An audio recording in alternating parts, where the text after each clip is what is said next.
महाराष्ट्राच्या राजकारणात पुन्हा एकदा मोठी चर्चा सुरू झालीय। राष्ट्रवादी काँग्रेस शरद पवार गटाच्या खासदार सुप्रिया सुळे यांच्या गाडीला झालेल्या अपघातानंतर सोशल मीडियावर अनेक प्रकारच्या चर्चा रंगताना दिसतायत। हा फक्त एक साधा रस्ते अपघात होता की यामागे काही वेगळं कारण आहे? काही लोक याला संशयास्पद म्हणतायत, तर काही जण थेट राजकीय कटाची चर्चा करतायत। पण सर्वात महत्त्वाचा प्रश्न म्हणजे या चर्चांमध्ये किती तथ्य आहे आणि अधिकृत तपासात नेमकं काय समोर आलंय? पुढे जाण्याआधी एक विनंती करेन, तुम्हाला आमचे व्हिडिओ आवडत असतील पण अजून तुम्ही चॅनलला सबस्क्राइब केला नसेल तर चॅनलला लगेच सबस्क्राइब करून घ्या। मिळालेल्या माहितीनुसार ही घटना मुंबई पुणे एक्सप्रेसवेवर घडली। सुप्रिया सुळे प्रवास करत असताना त्यांच्या वाहनाला गुजरात नंबरच्या एका SUV वाहनानं धडक दिली। सुदैवानं या अपघातात कोणतीही गंभीर दुखापत झाली नाही आणि सुप्रिया सुळे सुरक्षित असल्याचं नंतर स्पष्ट करण्यात आलं। प्राथमिक माहितीनुसार दुसऱ्या वाहनाचा चालक वेगात गाडी चालवत होता। याच निष्काळजीपणामुळे हा अपघात घडल्याचं सांगितलं जात आहे। घटनेनंतर पोलिसांनी तात्काळ कारवाई सुरू केली। संबंधित वाहन ताब्यात घेण्यात आलं आणि निष्काळजी वाहन चालवण्याप्रकरणी गुन्हाही दाखल करण्यात आला। या अपघातानंतर सुप्रिया सुळे यांनी स्वतः शांत प्रतिक्रिया दिली। त्यांनी या घटनेकडे रोड सेफ्टीच्या दृष्टीनं पाहण्याचं आवाहन केलं। सीट बेल्ट वापरणं किती महत्त्वाचं आहे हे त्यांनी पुन्हा एकदा अधोरेखित केलं।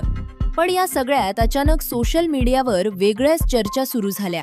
काही पोस्टमध्ये हा अपघात समथिंग फिशी असल्याचं म्हटलं गेलं, तर काही लोकांनी या घटनेला थेट महाराष्ट्रातील अलीकडच्या राजकीय घडामोडींशी जोडण्याचा प्रयत्न केला।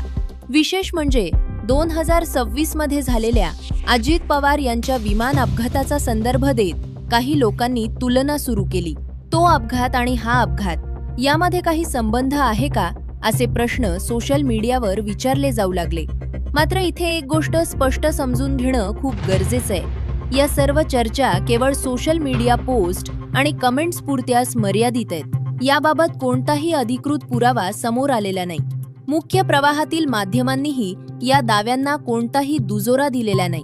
पोलीस तपासातून आतापर्यंत जे समोर आलंय त्यानुसार हा एक सामान्य रस्ते अपघात मानला जात आहे। पोलिसांनी निष्काळजी वाहन चालवण्याचा गुन्हा नोंदवलाय आणि संबंधित SUV चालकाची चौकशी सुरू असल्याची माहिती समोर आलीये। काही लोकांनी प्रश्न उपस्थित केला की सुप्रिया सुळे यांनी स्वतः तक्रार का दाखल केली नाही, पण समोर आलेल्या माहितीनुसार पोलिसांनी स्वतःहून म्हणजेच सुओ मोटू पद्धतीनं FIR नोंदवला। सोशल मीडियावर काही पोस्टमध्ये राजकीय कट, पक्षातील संघर्ष आणि कुटुंबातील मतभेद यांचाही उल्लेख करण्यात आला, पण या दाव्यांमध्ये कोणताही ठोस पुरावा समोर आलेला नाही। त्यामुळे सध्या तरी या चर्चांकडे केवळ ऑनलाईन स्पेक्युलेशन म्हणूनच पाहिलं जात आहे। महत्त्वाची गोष्ट म्हणजे सुप्रिया सुळे यांनी स्वतःही कोणताही कट किंवा संशय व्यक्त केलेला नाही। उलट त्यांनी या घटनेचा वापर लोकांमध्ये रोड सेफ्टीबाबत जागरूकता वाढवण्यासाठी केला।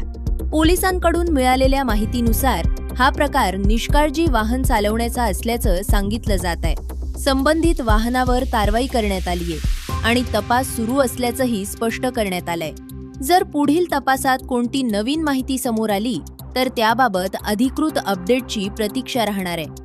तर सध्या उपलब्ध माहितीनुसार हा एक रस्ते अपघात मानला जात आहे। सोशल मीडियावर अनेक चर्चा होत असल्या तरी अधिकृत पुराव्याशिवाय कोणत्याही निष्कर्षापर्यंत पोहोचणं योग्य ठरणार नाही।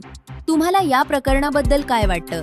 तुमचं मत आम्हाला कमेंटमध्ये नक्की सांगा आणि अशाच महत्त्वाच्या आणि अपडेटेड बातम्यांसाठी चॅनलला सबस्क्राइब करायला विसरू नका। धन्यवाद।